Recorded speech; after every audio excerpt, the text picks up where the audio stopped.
Muy buenas noches y bienvenidos a Signo Pesos, la economía al alcance de su pantalla. Estos son los temas claves de hoy. Otro round que le ganan al grupo empresarial antioqueño, aunque no logró acceder a la compra de más del 50% de acciones de Nutresa que pretendía, el grupo Gilinski sí se quedará con el 27,6% de acciones. Analizaremos el resultado de esta jugada con Juan Carlos Rivera, director del programa de Economía de la Universidad EAN.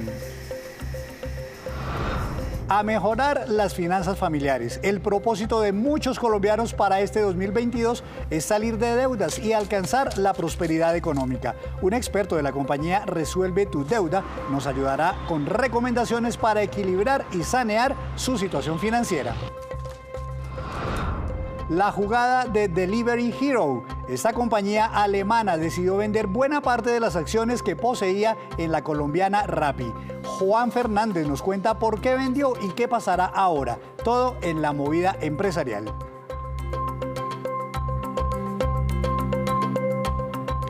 Y comenzamos esta emisión hablando de la OPA por el grupo Nutresa, una jugada empresarial y financiera que tenía a muchos sectores a la expectativa por sus implicaciones. La Bolsa de Valores de Colombia informó hoy que las intenciones de venta de los accionistas dejaría al grupo Gilinski con la opción de comprar el 27,69% de estas acciones de Nutresa. Para analizar el tema, saludo al doctor Juan Carlos Rivera, director del programa de Economía de la Universidad EAN. Doctor Rivera, buenas noches, ¿cómo le ha ido? Bienvenido a Signo Pesos.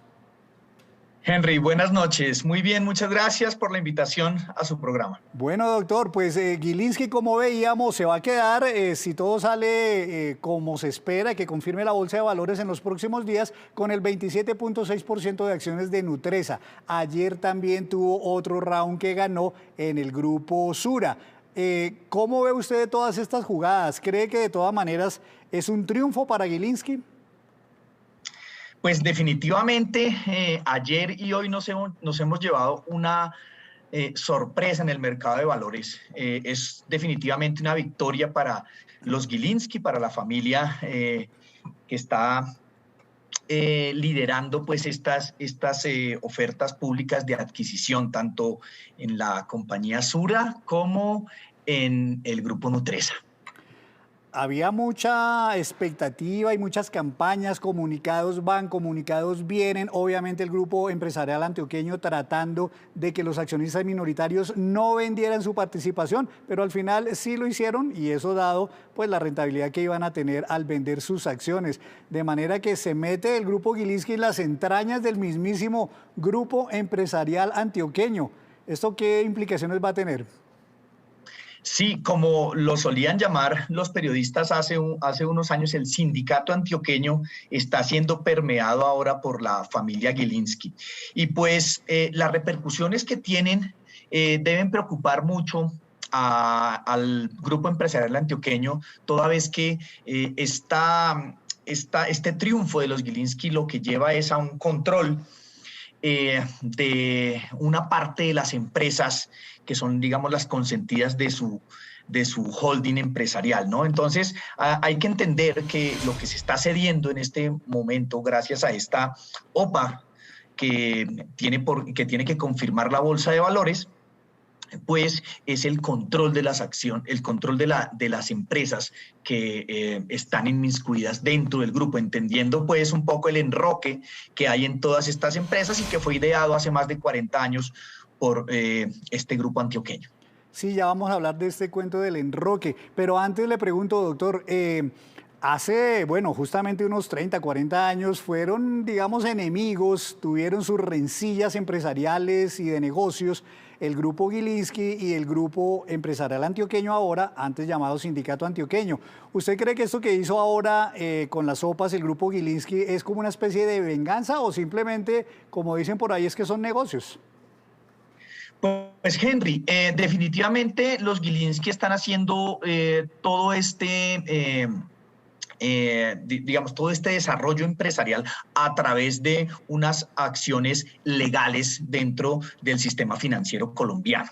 Claro, ellos tienen una disputa desde que el grupo empresarial antioqueño adquirió Bancolombia, que eso fue más o menos en diciembre de 1997. Tuvieron una disputa desde el 99 hasta el 2010, una década de disputa, y finalmente tanto los Gilinski como Bancolombia quedaron como en un empate, ¿no? Y de hecho retiraron todas sus demandas y todas estas cosas de los estrados judiciales y finalmente, digamos, decidieron zanjar las cosas por las buenas. Sin embargo, todo esto se puede leer como una retaliación de el grupo Gilinski o de los Gilinski, porque ellos siempre argumentaron que Bancolombia fue comprado solamente con 8 de los 415 millones de dólares y el resto pues estaba en manos de los ahorradores y préstamos que ellos argumentaban eran de dudosa procedencia.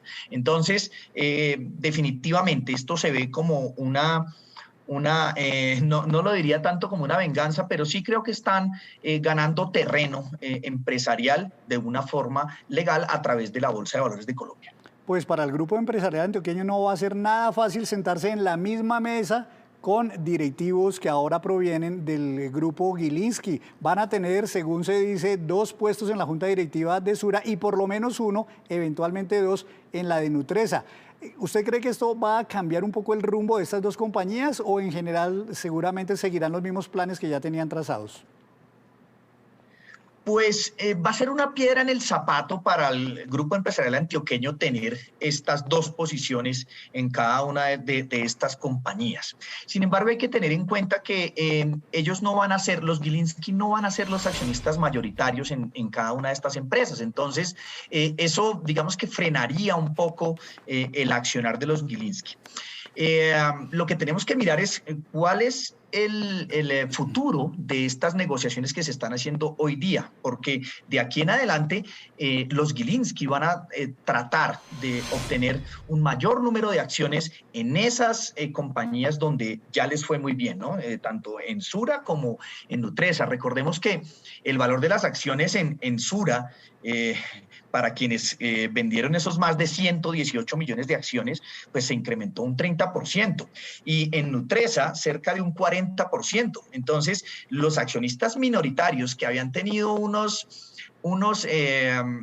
pequeños triunfos respecto al valor de la alcción, pues ahora están viendo los frutos y es posible que se haga otra OPA por algún otro porcentaje importante de acciones.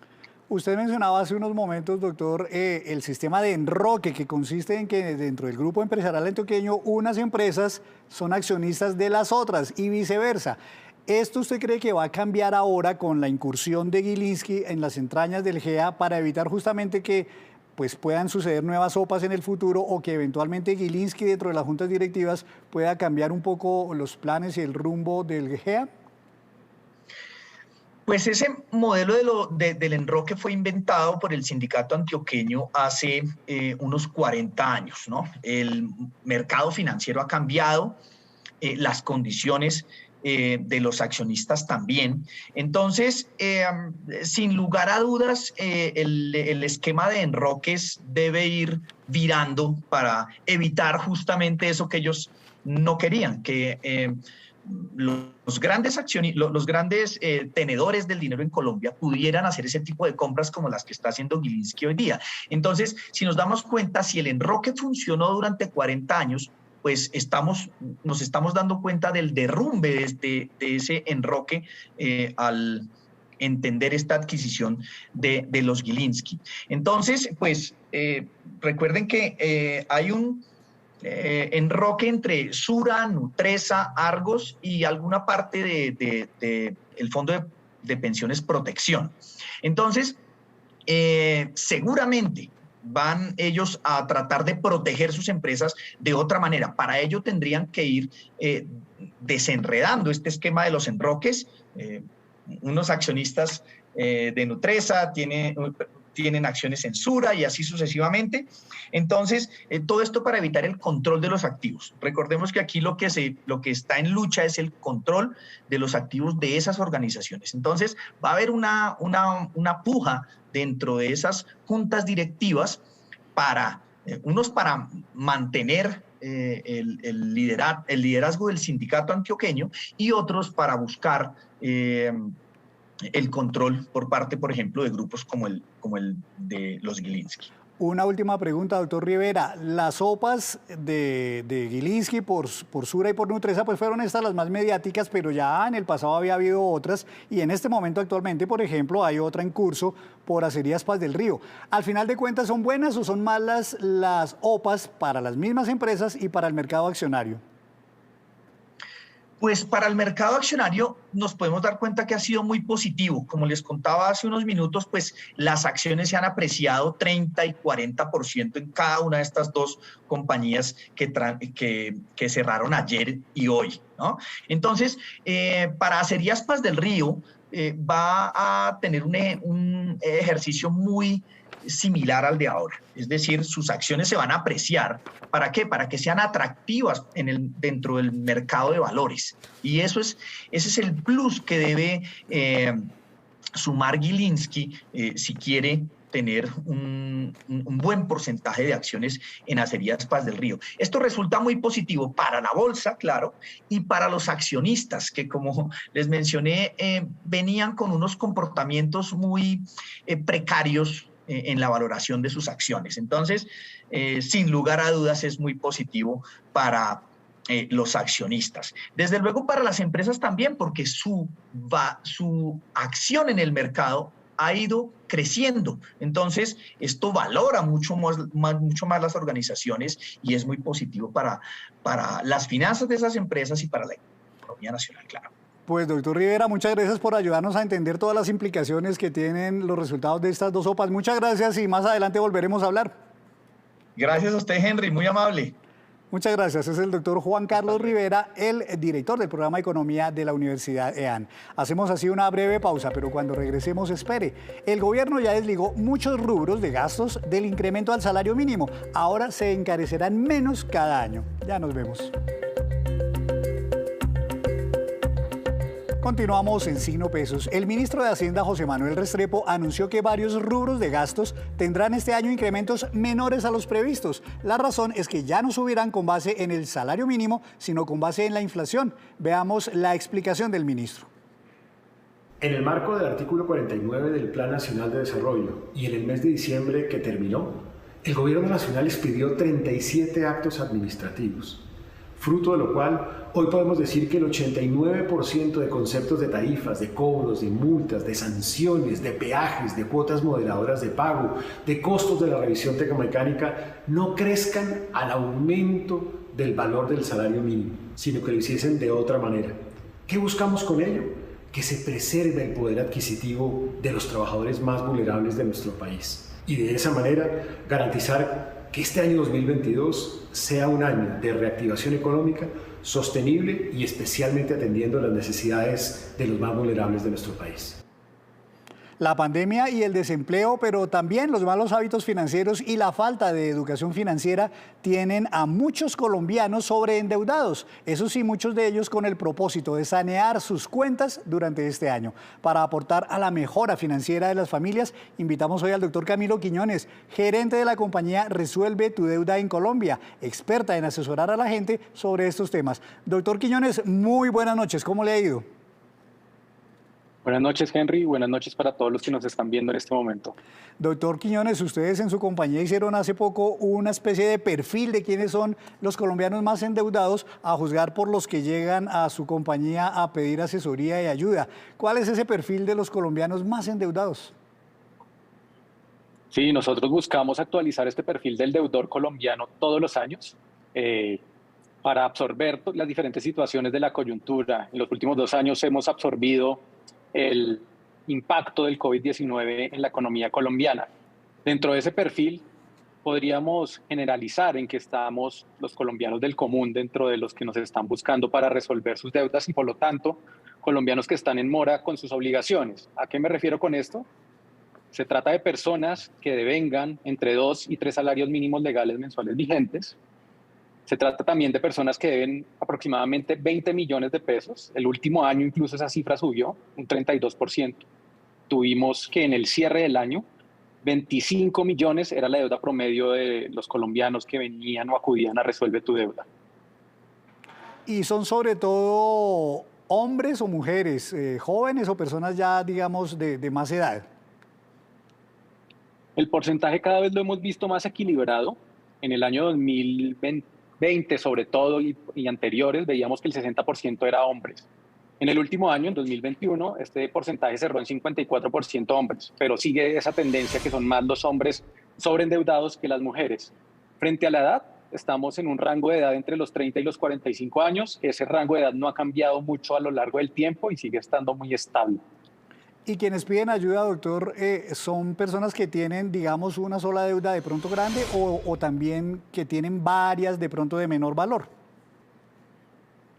Hemos visto que ese porcentaje o ese valor de deudas ha estado entre 2 y 3 deudas. Eso se ha mantenido, sobre todo en el último año, el valor se acercó más hacia las 2 deudas que hacia las 3. Entonces cada vez vemos personas con deudas de mayor monto, pero que le deben a menos entidades. Antes teníamos 3 deudas dividiendo 20 millones de pesos, hoy tenemos 2 deudas dividiendo 25 millones de pesos. ¿Y qué tipo de deudas, doctor, son las que más enredan a los colombianos? ¿Créditos hipotecarios, tarjetas de crédito? ¿Qué tipo de obligaciones? Estos valores sobre todo son de crédito de consumo. Me refiero a tarjeta de crédito y el crédito libre inversión. Hemos visto una dinámica en la que el consumo ha sido apalancado sobre todo por este endeudamiento a través de tarjeta de crédito y el crédito libre inversión. Esto ha sido una dinámica desarrollada en los últimos 5 años y que se profundizó en la pandemia. Al inicio de la pandemia, las tarjetas de crédito dejaron de ser utilizadas, pero en la medida que nos fuimos reactivando, la tarjeta de crédito empezó a tener una mayor utilización. Entonces se trata de créditos de consumo del tipo de tarjeta de crédito y crédito libre inversión. Así es, los reportes que nos llegan muy seguido aquí a Signo Pesos dan cuenta de eso, de que hay una muy alta utilización actualmente de las tarjetas de crédito. Doctor Quiñones, ¿cuándo es el momento en que uno debería sentirse ya colgado con las obligaciones? Porque mucha gente dirá, pues estoy atrasado, pero todavía es manejable, etcétera. ¿Cuál es el momento en que uno dice, no, estoy sobreendeudado, tengo un problema crítico y tengo que ponerle ya coto a esta situación? Hay que compararlo contra el ingreso que se obtiene mensualmente. Entonces, haciendo esa comparación, si lo que se está pagando en cuotas de tarjeta de crédito superan el 30% de lo que se recibe mensualmente, hay un problema de sobreendeudamiento, porque esto ya es una alerta que no nos va a alcanzar la plata para el siguiente mes, cumplir con las obligaciones, porque ahí ya se empieza a poner en la balanza. Tengo para pagar el arriendo, el mercado, la educación, o le pago a la entidad financiera. Entonces, cuando se supera ese 30%, ya es una alerta de que estoy sobreendeudado. Bueno, pues mucha gente como fórmula de solución empieza a buscar alternativas como rediferir el número de cuotas de la obligación o cambiar por otro crédito que eventualmente cree que le va a salir más barato. O eventualmente hacer las llamadas compras de cartera. ¿Todas estas figuras bien administradas pueden ayudar o al contrario terminan enredando más a quienes ya estaban endeudados? Voy a mencionarlo un poco en el orden al revés de lo que mencionabas, y es una compra de cartera siempre y cuando disminuya el costo financiero, es decir, los intereses que se van a tener que pagar a la entidad financiera, puede funcionar para resolver el problema, siempre y cuando las cuotas se adapten a estar por debajo del 30% del ingreso mensual de cada persona. Las reestructuraciones normalmente lo que terminan pasando es, como no hay cambios en las condiciones o en los costos del crédito, las reestructuraciones suelen ser el patear el problema para el futuro. Entonces no es tan recomendable hacerlo de esta forma. Lo que nosotros recomendamos es, cuando ya se superó ese umbral del 30%, acudir a expertos y revisar si pueden, a través de esta asesoría, tener una solución integral, como lo que hacemos en Resuelve tu Deuda, que es pagar todas las obligaciones en mora con los propios recursos de la gente a través de un plan de ahorro. Entonces, de eso se trata. Cuando se supera ese umbral, tratar ya de buscar ayuda profesional. Bueno, hablemos justamente de las soluciones, de cómo uno sanear su situación financiera en este 2022. Para comenzar, es un tema doloroso siempre resolver un problema de sobreendeudamiento, digamos que cuesta sangre, o a veces la gente dice, no, esto es fácil, esto con un par de ajusticos ya lo hago. La experiencia de ustedes, ¿qué les dicen? Tiene que haber un sacrificio y más que sacrificio es un compromiso. Entonces, en estos propósitos de fin de año, más que hacer propósitos, es hacer un presupuesto de lo que voy a recibir todos los meses, cuál va a ser mi salario, cuál va a ser mi ingreso mensual, en qué voy a gastarme esa plata. Y me refiero primero a la supervivencia, ¿no? Vivienda puede ser el crédito hipotecario o el arrendamiento. ¿Cuánto me cuesta normalmente el mercado? ¿Cuánto me cuesta la educación de los niños si tengo dependientes económicos? Y ya con eso chequeado, ¿cuánto me sobraría para destinarlo al pago de mis cuotas de la deuda? Para ver cuánto puedo destinar. Ya teniendo eso claro, nuestra sugerencia normalmente es destinar a pagar primero la obligación más pequeña. ¿Sí? Tratar de salir de las obligaciones más pequeñas en un inicio para que el costo financiero se vaya disminuyendo. Otra recomendación que solemos hacer nosotros es detener el consumo de tarjetas de crédito hasta resolver la situación. Es decir, no se trata de tapar un hueco con otro hueco, sino sencillamente cortar de raíz el problema. Y por otro lado, si está la posibilidad, ya cuando hicimos ese presupuesto, que nos sobra plata, incluso para pagar más de la cuota mínima, si tengo que pagar 500.000 pesos, pero voy a tener un sobrante de 1.000.000 de pesos, pues destino todo el millón a salir rápido de la obligación financiera para que no corran esos intereses y salir del problema. Ya si agotamos todo esto, pues nuestra recomendación de nuevo es ya ahí sí acudir a un experto, alzar la mano y entender que el problema tiene que ser resuelto en conjunto. Excelentes recomendaciones. Doctor Quiñones, ¿es fácil, y por la experiencia de ustedes, de uno sentarse como deudor con el banco que es acreedor y decirle, necesito que me rebaje parte de la deuda, rebájeme una parte si yo le abono, digamos, alguna cantidad? ¿Eso es fácil o los bancos son cerrados a la banda y no rebajan nada? Los bancos suelen dar este tipo de negociaciones. Nuestra recomendación es, si se le debe a un solo banco, no vemos ningún inconveniente que se realice. Ya si el problema es mayor, suelen haber inconvenientes para que estén abiertos a este tipo de negociaciones. Lo que queremos decir con esto es, si hay esa apertura, lo complicado está cuando se le debe a más entidades, como lo mencionaba, ¿no? Los colombianos normalmente le debemos a 2 o 3 entidades. Entonces, poner de acuerdo a más de uno es sumamente complicado para que pueda adaptarse a mi verdadera generación de flujo de caja, a los ingresos que percibo, a mi salario mensual. Entonces, ahí es cuando empieza a ponerse un poco de para arriba, como decimos coloquialmente, el poner de acuerdo a todos. Pero si se trata de una sola entidad, normalmente sí hay esa apertura. Y si aún con todo esto que se está pidiendo, en esa reestructuración, se supera ese 30%, pues ya no hay otro mecanismo que acudir también al acompañamiento profesional. Una última pregunta, doctor Quiñones. ¿Cuáles pueden ser ese tipo de deudas que uno más debería evitar porque son las más costosas o en las que la gente normalmente se enreda más? Nosotros lo que recomendamos y lo que hemos visto es cuando uno empieza a comprar o a consumir a través de la tarjeta de crédito bienes de lujo o bienes que son innecesarios, es cuando empieza este problema. Entonces, más que el producto financiero, se trata de la destinación del producto. Lo que recomendamos nosotros es tener dos productos o 2 tarjetas de crédito en el caso que se requiera. Una que uno suele utilizar para las millas, para los puntos, para tener acceso a todas estas promociones. Y nuestra recomendación es ahí ni siquiera apalancar nada, ¿no? No se trata de tomar ese endeudamiento para diferirlo en el plazo, sino pagarla al siguiente mes. ¿Sí? Si no me alcanza para pagarla al siguiente mes, no consumo lo que estaba esperando hacer con esa tarjeta. Y la segunda es tener una tarjeta que es la de emergencias, ¿no? Tuve un gasto imprevisto que era sumamente necesario de hacer y esa sí la puedo diferir a 12 meses. Y la idea es que esa tenga un interés bajo. Ya hemos visto el interés, y voy a promediar mucho esta cifra, el interés límite está en 26% en estos créditos de consumo y normalmente las que suelen ser económicas están en una tasa del 20%, hay unas incluso del 15%. Si están en ese rango, podría ser un endeudamiento que podría tomar. Por otro lado, las cuotas de manejo suelen ser las que hacen onerosos estos productos. Entonces, evaluar la cuota de manejo, cuánto tiempo voy a estar exento de la cuota de manejo, sería el segundo criterio para decir, este producto es caro, no debería ni siquiera considerarlo, o este producto me sirve y entra dentro de esa lógica que acabo de mencionar de tener una tarjeta para los puntos, las millas, para acumular estos descuentos, y la otra tarjeta para casos de emergencia. Doctor Quiñones, excelente guía la que nos acaba usted de entregar para poder sanear nuestras finanzas en este año 2022. Muchas gracias por estar en Signo Pesos y les deseamos un feliz año. Igualmente para todos, feliz 2022. Muchas gracias. Muchas gracias. Es el doctor Camilo Quiñones, el gerente en Colombia de la compañía Resuelve tu Deuda. Otra breve pausa y les contaremos cuánto se estima que crecerá la economía colombiana durante este año. En segundos las cifras. Continuamos en Signo Pesos con esta que es la cifra económica del día, 3,7%, y corresponde al nivel de crecimiento que tendría Colombia durante este año 2022 según las proyecciones de la CEPAL.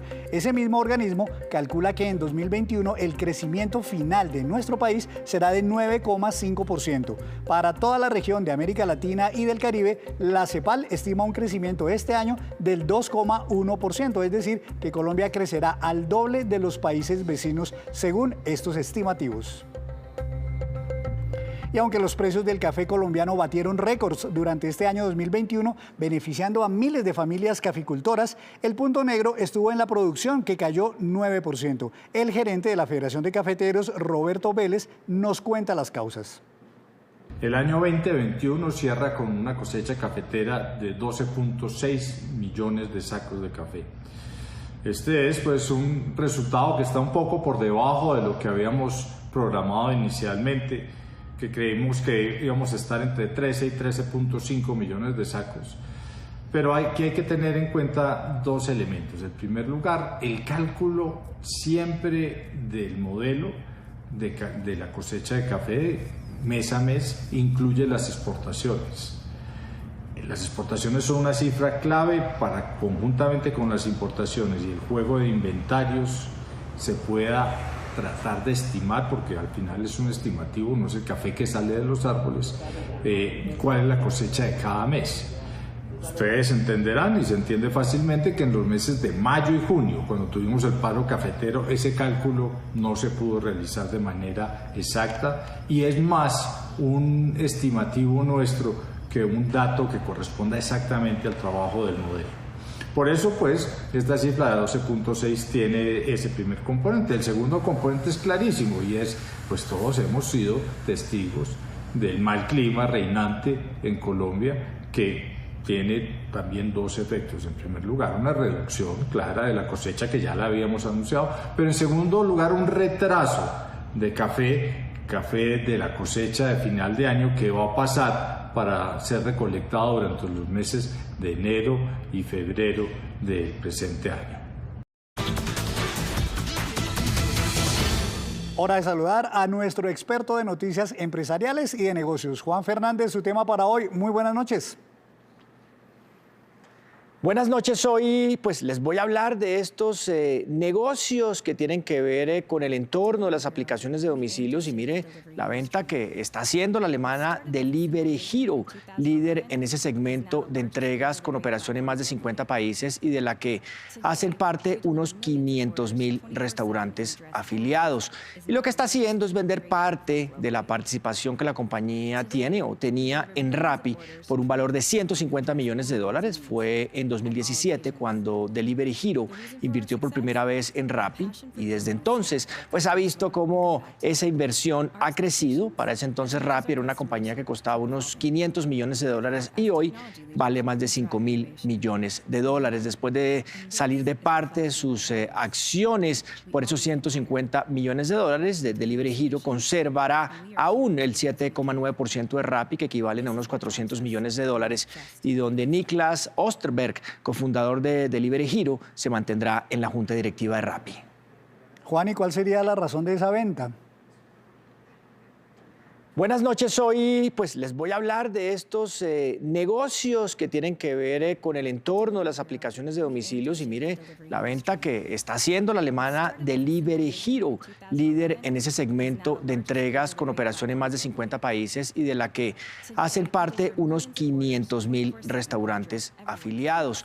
Y lo que está haciendo es vender parte de la participación que la compañía tiene o tenía en Rappi por un valor de $150 millones. Fue en 2017, cuando Delivery Hero invirtió por primera vez en Rappi, y desde entonces pues ha visto cómo esa inversión ha crecido. Para ese entonces Rappi era una compañía que costaba unos 500 millones de dólares y hoy vale más de 5.000 millones de dólares, después de salir de parte de sus acciones por esos 150 millones de dólares. De Delivery Hero conservará aún el 7,9% de Rappi, que equivalen a unos 400 millones de dólares, y donde Niklas Osterberg, cofundador de Delivery Hero, se mantendrá en la junta directiva de Rappi.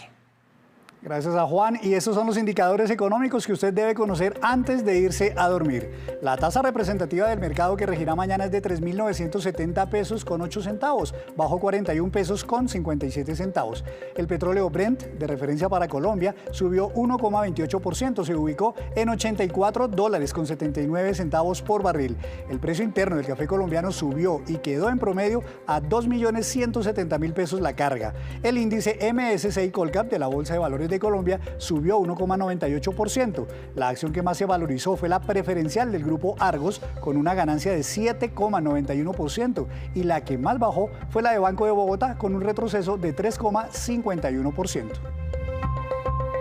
Y antes de despedirnos, los dejo con este dato. Según un estudio de la compañía Mercer, los mejores sistemas pensionales del mundo, entendido como aquellos que le brindan mayor protección a las personas de la tercera edad, son el de Islandia, que sacó 84 puntos sobre 100, Países Bajos 83 puntos, Dinamarca 82 puntos. Colombia, que está a la mitad de la tabla, tuvo 58,4 puntos, pero estamos mejor que países desarrollados como Japón y Corea, y de países vecinos como Perú, México y Argentina. Y así terminamos por hoy. Los esperamos mañana con una nueva emisión y toda la información económica que usted necesita saber. Esto es Signo Pesos, la economía al alcance de su pantalla. Muy buenas noches.